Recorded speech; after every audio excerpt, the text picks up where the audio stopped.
So, guys and girls, welcome back to another spaceexplr episode. Today we have a phenomenal guest. Again, we're gonna dive deep into astrophotography. Talk about what do you need to get started. Again, this man is gonna give his own personal background stories. I mean, there's probably a lot of those.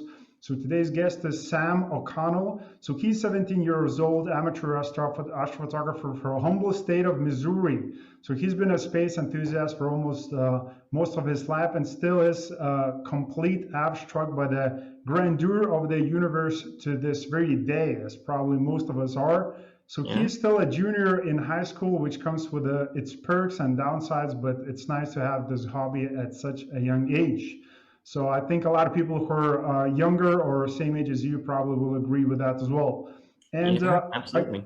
again, so before we start off, there's one place, as Sam said, that you should go to get in contact with this man and seeing his work. So that's Instagram, Sam.O'Connell _, which is, of course, is going to be in the show notes. So make sure to go and connect with this man and ask him any questions, anything that we didn't discuss on this podcast yet. So Sam, again, thank you for joining me today. Appreciate Absolutely. it. Honored to be here. Thank you. It's good to have you on. And again, I'm very happy to see, I had plenty of discussions with the astrophotographers and, some of those are a little bit older than yourself. And for them, it's exactly the same, the same feeling and the same view that they have on this, if I can call it a hobby or just the industry. There's a lot of young people are getting involved. Which is it's super, because of the equipment and it's probably easier to entry into astrophotography these days. So can you take us back to the time, when did you have started? How did you get started? And what would you say for younger generation?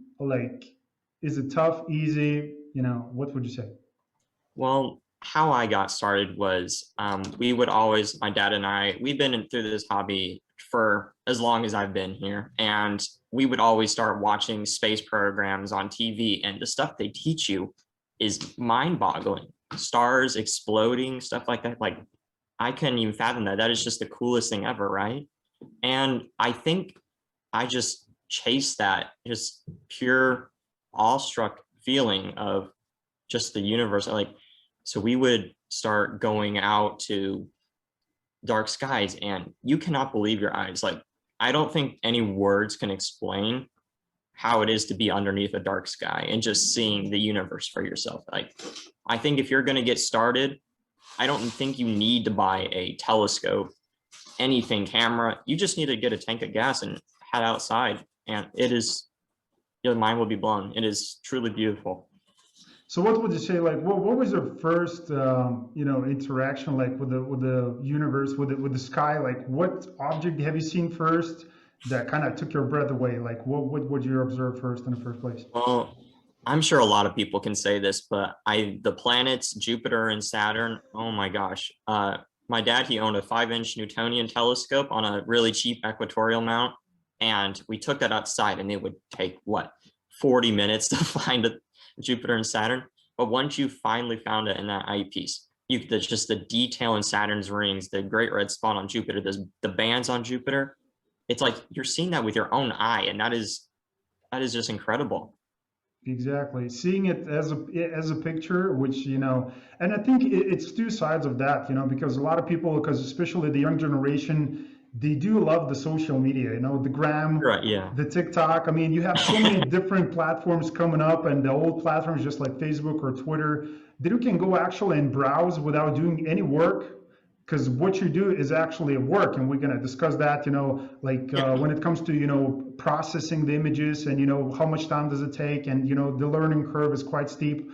So it's easy to go and scroll on the social media and find these images and kind of watch, and it's cool. But when you see it live, as you said, when those photons hit the lenses and you can see it actually live, that's right, yeah, completely different thing, right? So, I mean, what would you say for this, younger generation, maybe younger people, 13, 12, what would you tell them to inspire to pursue astrophotography, if there's something that you can tell? What I would tell the younger generation is, one, find a camera your mom and dad most likely have a DSLR. And if you want to get started with taking your own pictures on Instagram, stuff like that, always pick up your mom and dad's DSLR and just go out and take a picture. You will be amazed what that can even do. I mean, many people still even prefer DSLRs. They're simplistic. That'll help you get into the hobby. A telescope, just like a Dobsonian. That was my first telescope, was a 10-inch Dobsonian, which is quite nice. But anything really just to help you get out, and more than just your eyes to see the universe. I think that's how you can really get started. Got it. So what would you say, when it comes to DSLR, like how have you started kind of, with equipment that your parents had. But what would you say for the people who can afford, maybe they have, a little bit of money and Right. they want to buy an equipment, for a lot of people, that I had on the show, they can say, okay, you can do some imaging with a camera. There's all these, Samsung is bringing up a lot of, like you Right, have yeah. like 3, 4, 6 cameras, 10 cameras on a phone. And it's crazy, you can actually do some, work with that when it comes to Milky Way and maybe shooting a moon a little bit. But some people will want to upgrade at some point. So what would you recommend from your own personal experience and talking with all these people? Well, what I have to say is, first of all, the Samsung aspect, oh my gosh, you will be surprised by what you can see. Like, I have seen so many good images from the Samsung cameras just with your smartphone. That's amazing. And also, I realize astrophotography is no cheap hobby. Like, it is very, very expensive for a lot of things, but it can also be very cheap and affordable as well. A great website is Cloudy Nights, and all the people on there are phenomenal. And you can sell, trade products, buy all used stuff. And I highly recommend that anyone who is a little bit tight on their budget, go check that out. You can get like a modded T3i DSLR for what, $300, and you will be kicking. It's honestly great. Mm, got it. So you mentioned about the people, like how important for somebody who is starting out to get in contact with somebody just like you, or to build a network. Is there a portion, let's say, from your personal experience, have you got maybe a mentor or just a few people that kind of you look up to and you try to emulate their work and to get advice from those people, or you just kind of go and talk with everybody? Well, funny you should mention that. On Instagram, we have a little group with a bunch of like other people like myself, just young astrophotographers, and we just go off of each other, and it's really good. We got a lot of people. They've actually been on, some of the people have even been on this podcast. It's pretty expansive. That is awesome. So what would you say like the biggest thing that you achieved so far with talking with those people? Like what is the biggest piece that benefits you the most in your journey? In my journey, I really think talking to these people is just the sheer amount of encouragement that they've given me. It's just like, because this hobby is also daunting, just all the technical aspects, equipment, all that, just so much insight other people can give you on social media and stuff like that. Like, I don't think I would be able to take pictures at all, frankly, if I didn't have other people like the ones on Instagram that help me out and stuff like that. That is interesting. That is very interesting that you say that. So do you think that somebody can learn astrophotography just by going and watching a couple of YouTube videos, or have you got some Absolutely. experience personally yourself? And who would you recommend for people to follow, like when it comes to YouTube channel or Instagram, besides yourself, of course? All right. Well, honestly, YouTube is a great place to learn anything, and astrophotography, no less, applies to that. And some YouTubers that I would recommend, obviously, Astro Backyard Trevor, he is amazing. Just honestly, just brings everything to the table. Another one is Helena's Astrophotography. Mhm. Yeah, just a lot of YouTubers. Chuck's also a really good one, and Dylan O'Donnell is also really fun. Got it. Yeah, and there is probably many, many more that people can go, or you can actually go and create your own personal YouTube channel. Yeah. It's a great way to kind of show, your personal journey, just to share with other people so they can learn as well, and it's something that you can do, because YouTube is like this, TV, it became a TV, these days, and TV now is just a radio background noise where a lot of people don't watch it. So I think it's great for educational purposes, if you want to do Absolutely. YouTube. If not, of course, as you mentioned, we can go and watch all these already existing YouTube channels and learn from all these people. So what would you say, again, for the beginners, or maybe from your own personal experience, what was like the toughest part in astrophotography so far? I'm sorry, the Zoom meeting was a little bit funky. Sure, no problem. So the question is like, what was the toughest part in astrophotography so far in your own personal journey? I think the toughest thing is not what you would expect. I think it's just like simply learning every spec of your equipment. I think if you want to use it to the fullest of your abilities, you're going to want to like research. And that is a lot of research and a lot of technical terms when going in. It's very, very hard to understand, like guiding, plate solving, stuff like that. Going in, that seems just completely beyond you. I think that, yeah. And what's Just the automating your imaging rig is really, really, really hard.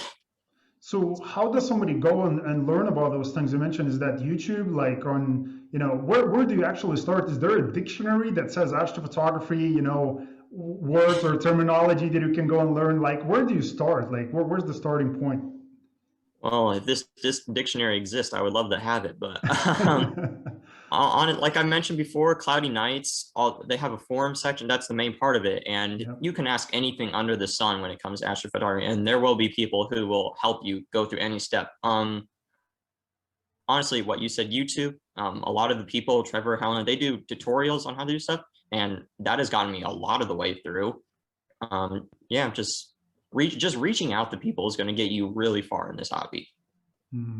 Okay. So maybe some people who are calling themselves, introverts are going to have some problem with that. But look, everybody pretty much learn how to connect via social media during these times and how to, have these conversations. So I do encourage a lot, all these people, guys and girls who are watching this episode, or if you're listening on the podcast, go and reach out, to this man, of course, first. And ask him questions about how do you get started and equipment and everything. Of course, it's not the end of the show, so we're going to discuss those things here as well. But it's just the fact that you can reach, as I mentioned, you have this small room that you guys are building. I'm sure you got some girls and guys divided. So it's really great, because as I mentioned, sometimes it's discouraging because it's quite a steep learning curve, and sometimes we as people, we just want to give up. It's super hard. But look, having people who you surround yourself with, with a positive outlook and mindset, who encourage you, it's really great. And I do encourage a lot of people to go and connect with these people.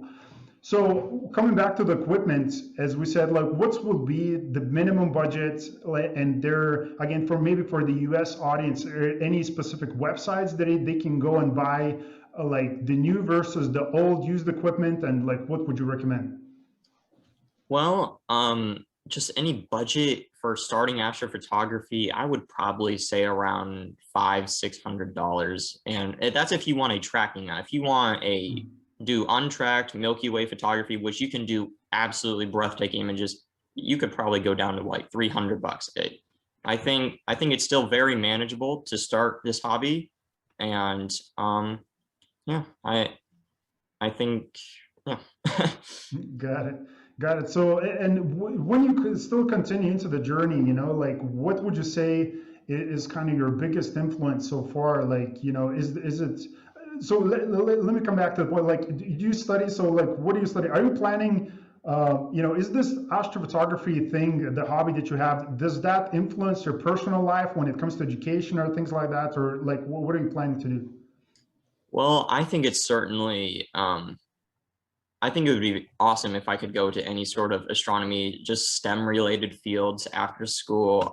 I'm still a junior in high school, and I I haven't looked that far into the future, which granted I probably should, but I'm really hoping I can apply my hobby into eventually a work related just field that revolves around astronomy. I think that'd be awesome.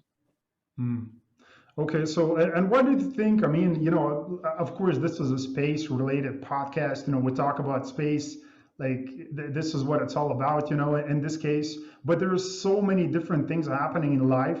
While we're talking, people have to pay the bills, people have to live, dress. So I need the fancy watch, the shoes, the Gucci or the Jordans, whatever. People can. And like, why space has to be kind of one of the priorities when it comes to Gucci shoes, pace, all that stuff, they has to kind of be in the same kind of place or probably higher. Like why, what would you say for the people just in general, it doesn't matter or what age they are, what, gender they are, like why space should be important for us?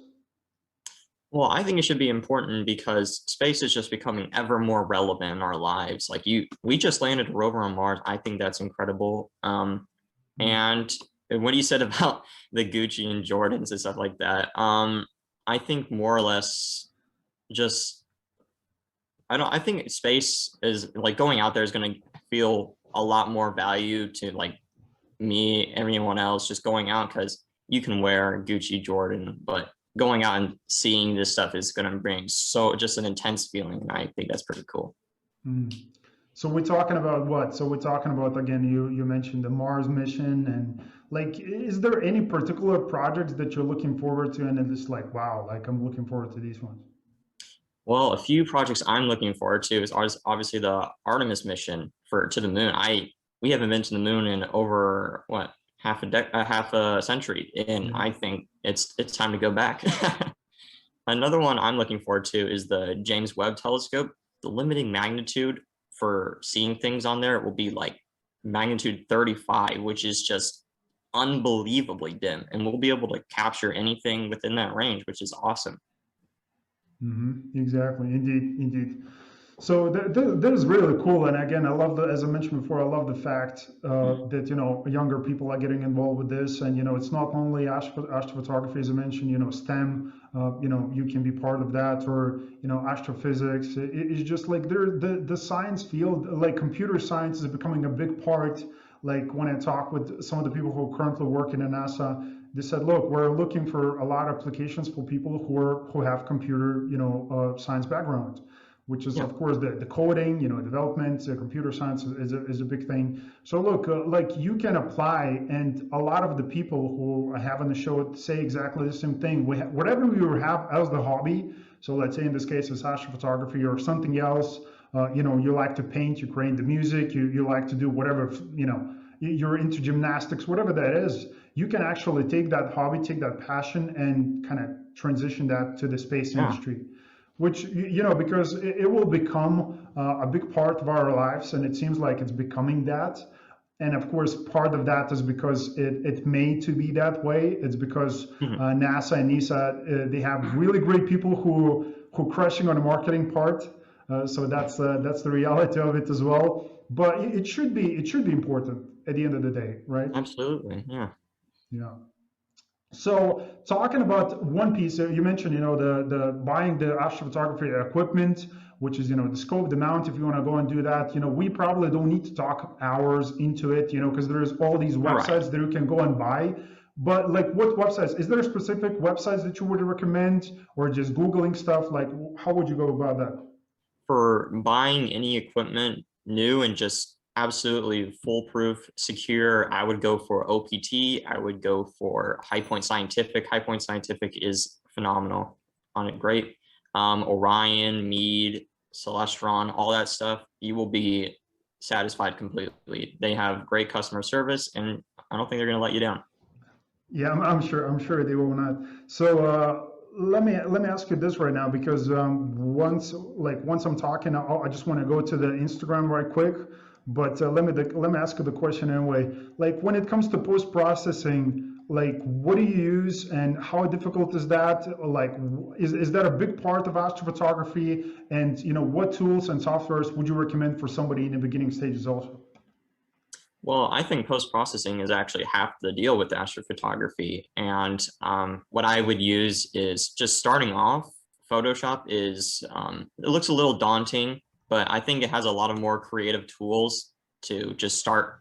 You can get plugins to install and stuff like that. And it is very versatile. Another one that I'm actually looking forward to getting is PixInsight. That is what I hear is like the premier post-processing tool for astrophotography. It is so incredibly good, just versatile, all these little commands you can run to just make your image perfect.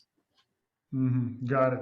And when it comes to shooting these images, like what do you prefer? Because currently I see, Milky Way and some nebulas as well. like, how do you pick the images? Is like, do you get the recommendations from people on a chat? Is like, oh, this is the good object to shoot, kind of, how do you go about that decision making process? Because there's so many different objects that we can pick on, right? So how do you choose? Right.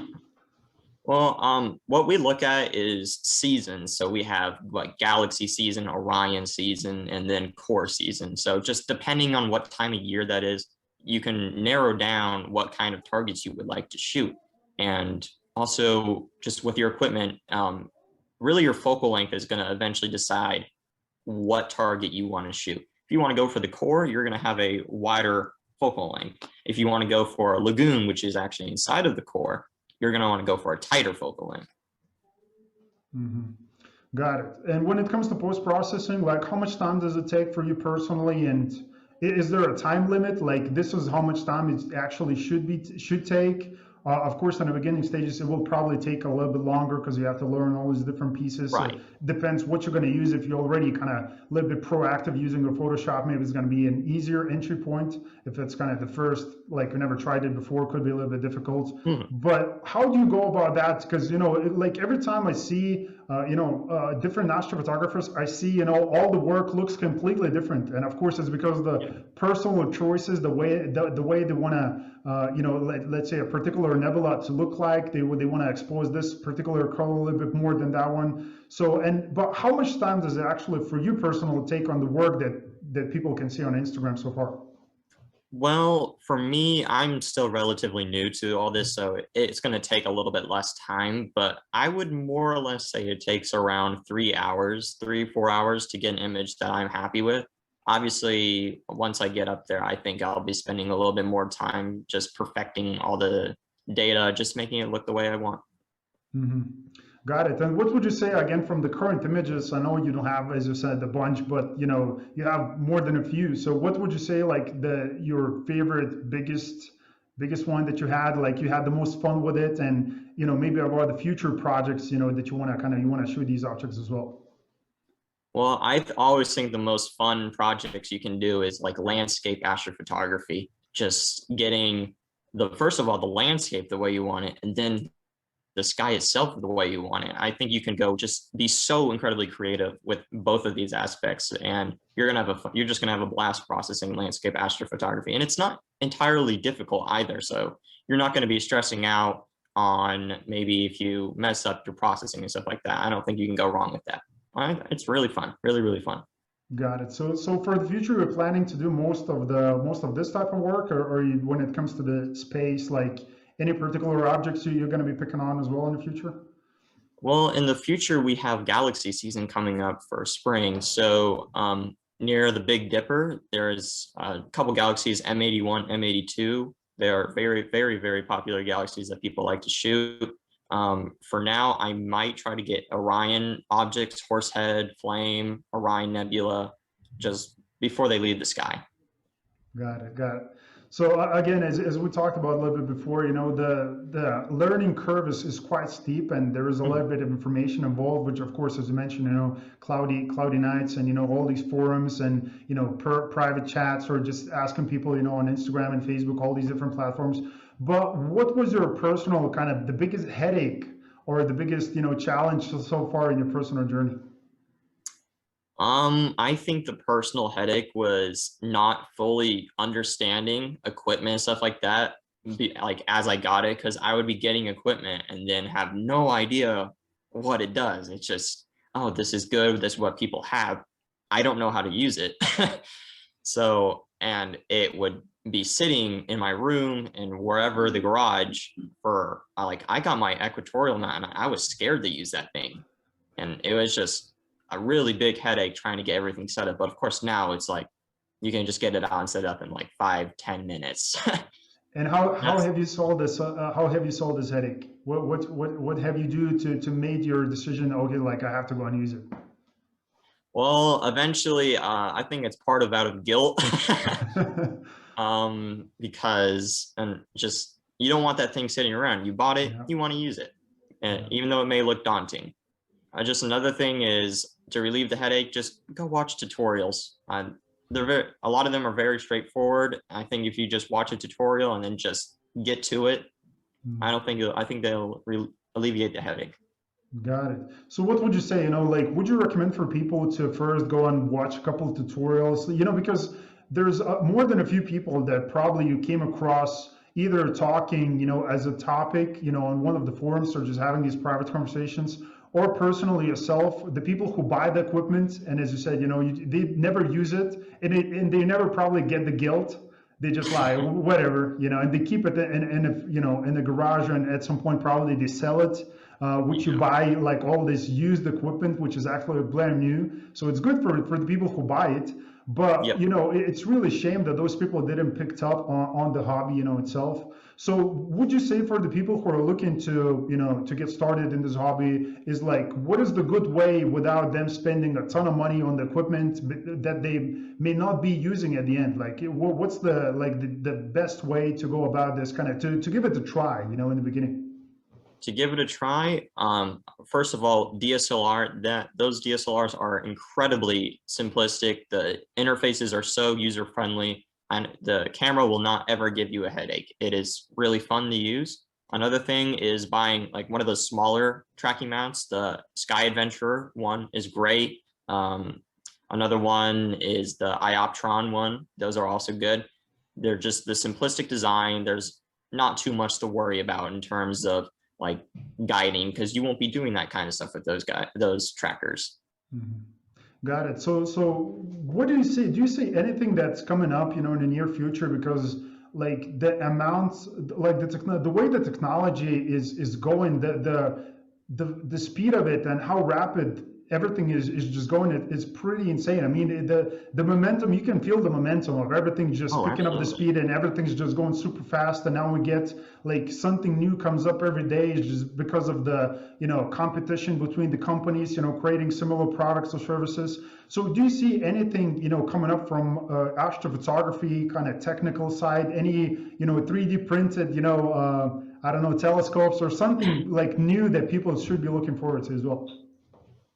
Well, would honestly just say always look forward to new mount technology, just being more, just the firmware and all that, just being ever more smooth, precise, not much of a headache, and it's not going to give you a hard time.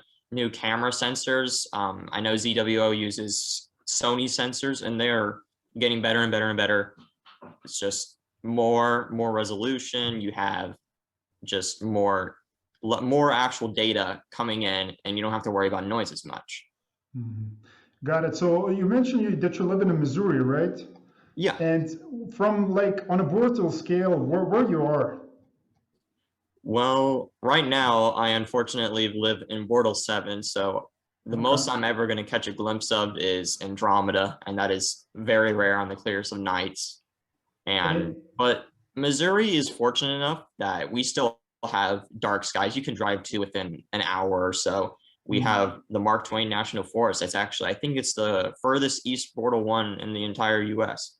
It's just right along, close to the Mississippi River, and the skies there are phenomenal. And that's what you do most of the time? You drive outside the city, right? Yep, drive outside the city, a good hour or so, just set up and have a good time. Exactly. Indeed. What would you say, or maybe what would you recommend for the people who don't have the capabilities to leave the city? Let's say somebody who is stuck in, like the big cities, New York, London, somewhere in China. Like, what would you say for those people, how they can tackle the light pollution that, they're facing?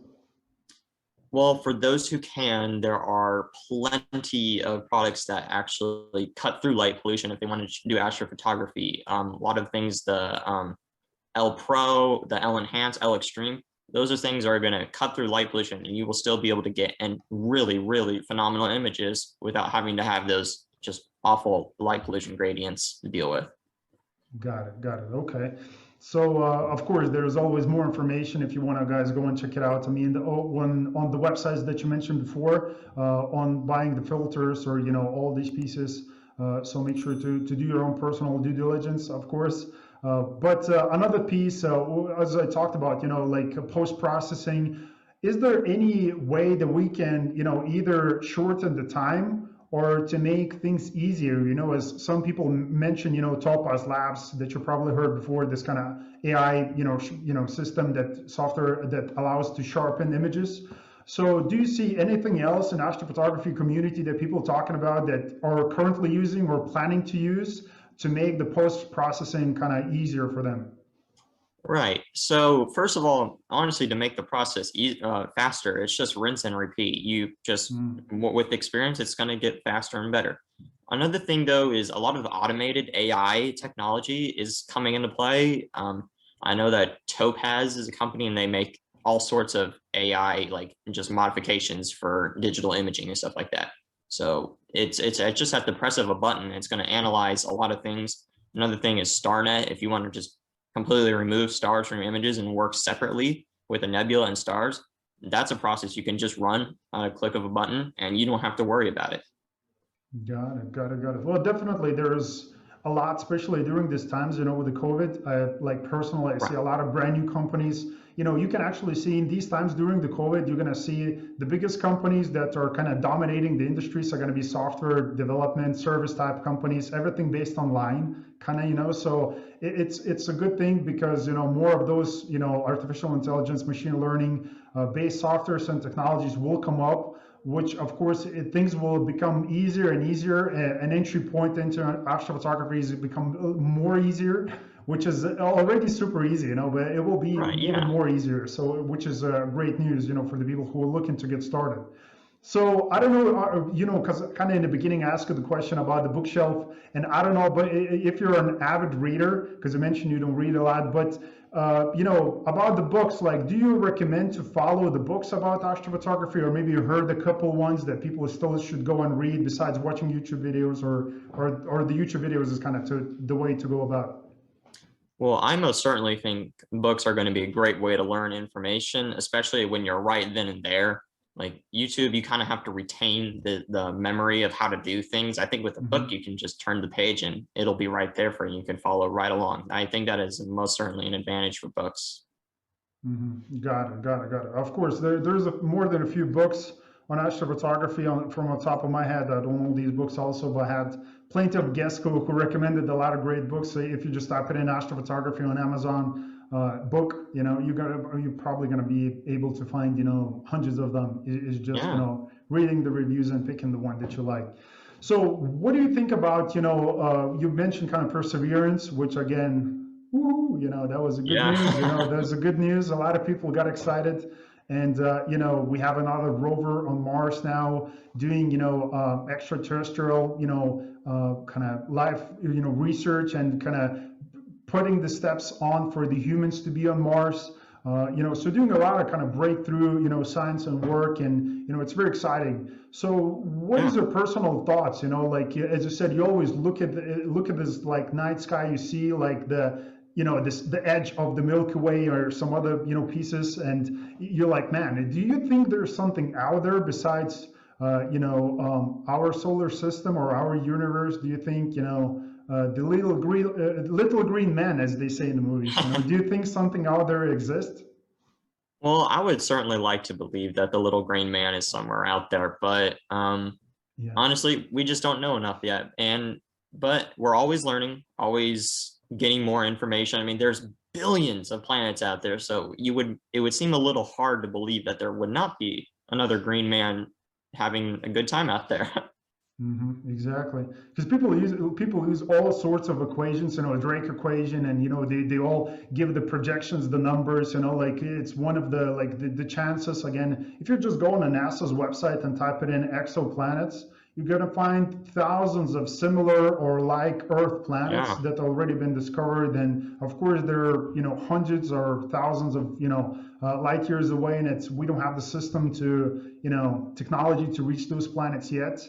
Of course, we have private or agencies, just like ESA, NASA, or SpaceX, or Right.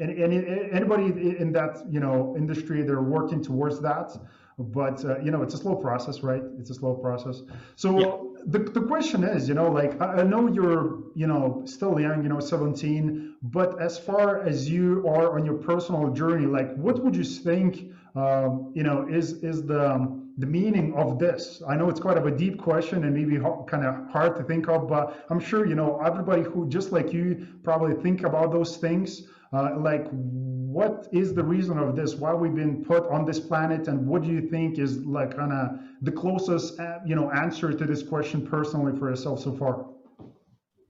Well, I think this can go a lot of different ways.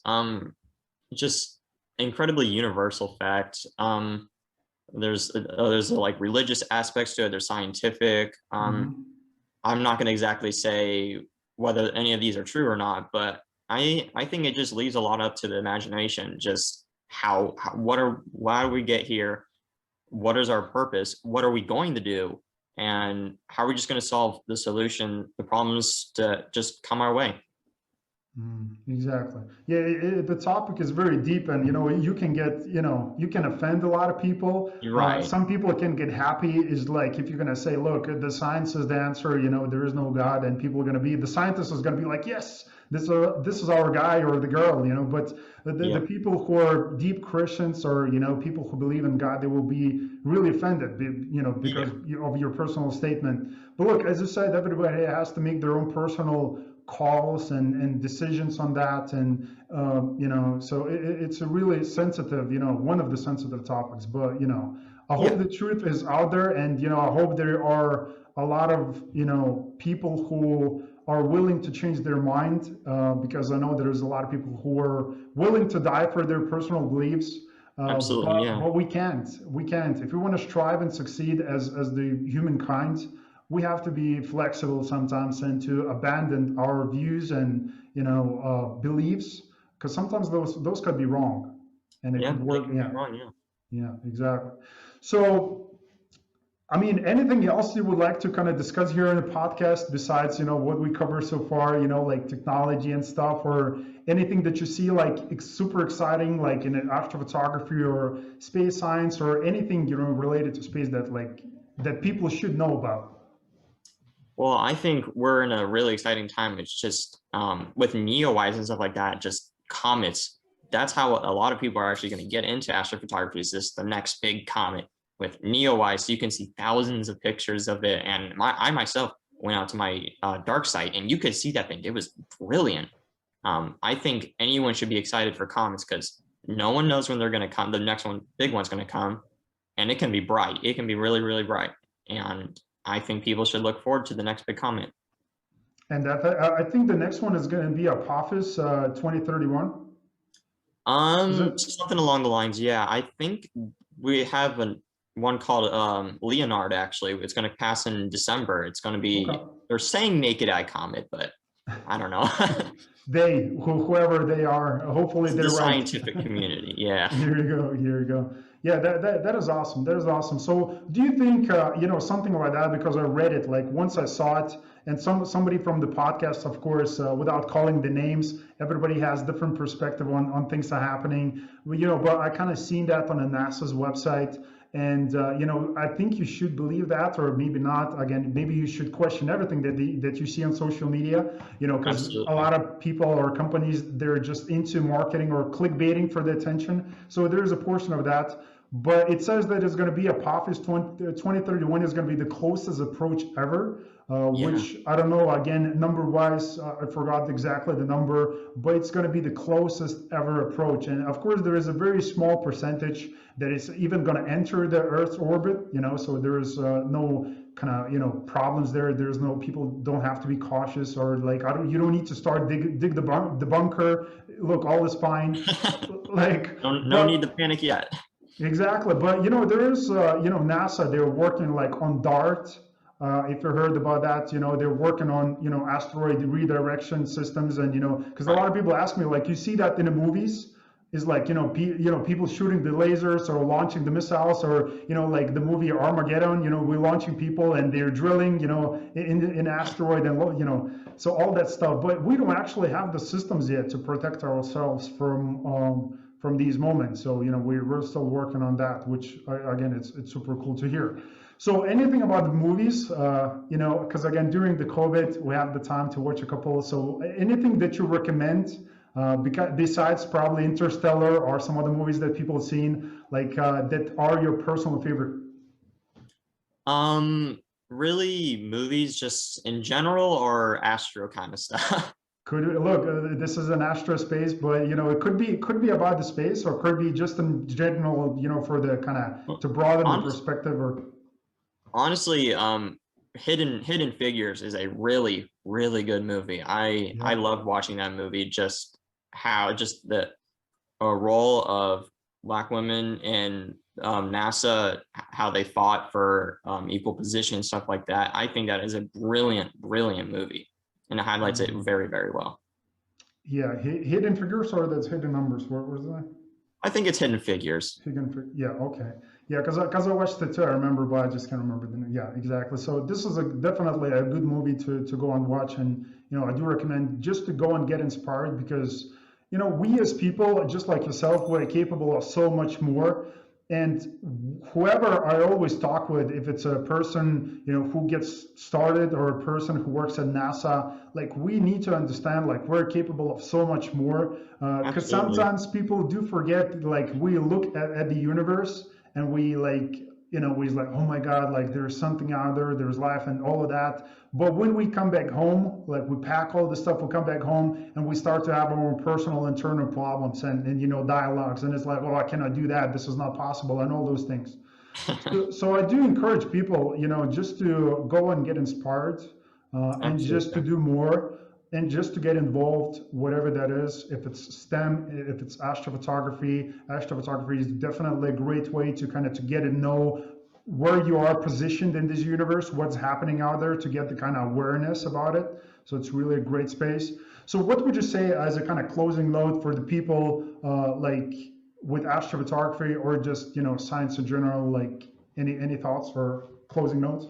Well, I would think I'd have to say it's just get out there. Honestly, just get out there, make the most of what you want to do. And for astrophotography, that's getting out of the city, just appreciating, getting the motive to use your equipment, like we said, just science, just push the boundaries and really just go above and beyond to the Here we, stars.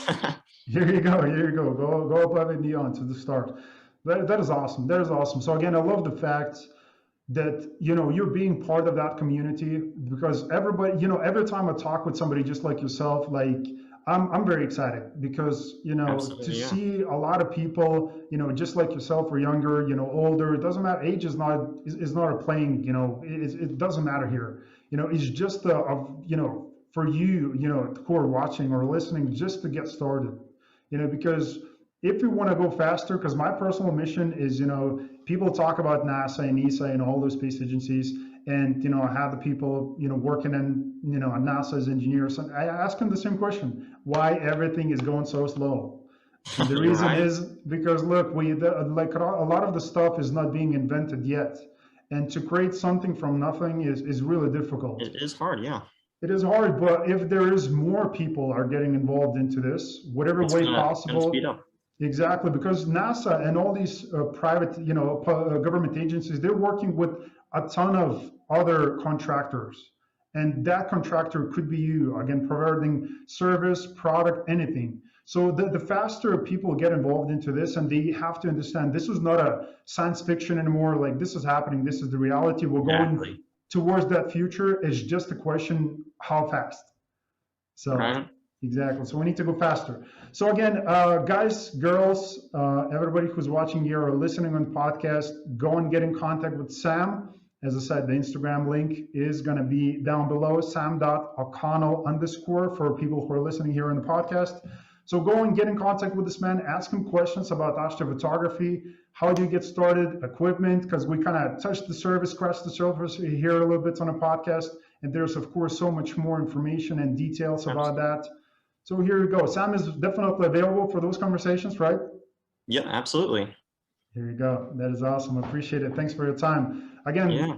guys, thank you for watching this episode. If you enjoyed it, just one thing that I want to ask you, if you pass this along to your friends, because as I said, we just need more people to get inspired by this, by astrophotography, getting more passion, like, helping them to ignite the passion for the cosmos, for space. So make sure to pass this episode, because this has been a great one. So again, Sam, appreciate you for joining me today. And Yeah, it was an honor. yes, thank you. So, and as always, guys, I'll see you next time. And don't forget to keep explore.